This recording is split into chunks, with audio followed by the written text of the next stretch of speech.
विठुरायाच्या मंदिरात अलीकडच्या 30-35 वर्षात पुरातत्व विभागाच्या सूचनांकडे कानाडोळा करून अनेक प्रकारची कामे केल्याने मूर्तीला आणि मंदिराला धोका निर्माण झाला होता।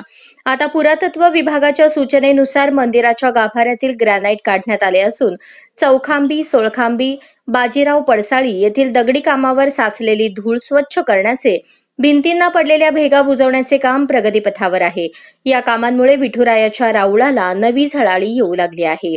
काम झाल्यावर सुमारे 350 वर्षांपूर्वीच्या स्वरूपातील मंदिर भाविकांना पाहता येणार आहे। मंदिरातील 4 दरवाजांवर चांदीचे आवरण बसवले जाणार आहे। याशिवाय गाभाऱ्यासमोरील चौखांबीत प्रवेशाचा दरवाजा आणि गाभाऱ्याच्या कमानीवरही चांदी बसवली जाणार आहे।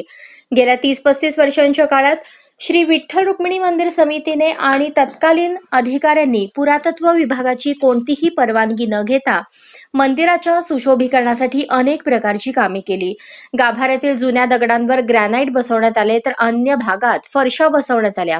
दुरुस्तीसाठी अनेक प्रकारची कामे केल्याने मंदिराच्या भिंतींवरील वजन वाढले होते।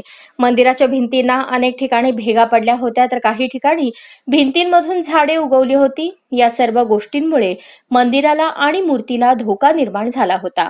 आता मंदिर समितीने पुरातत्व विभागाच्या सूचनेनुसार आराखडा तयार केला असून त्याला शासनाने मंजुरी देऊन 71 कोटी रुपये खर्चास मंजुरी दिलेली आहे। त्याच्या पहिल्या टप्प्यातील काम सध्या वेगाने सुरू आहे। या बातमीपत्राचे प्रायोजक आहेत विराज मॉल।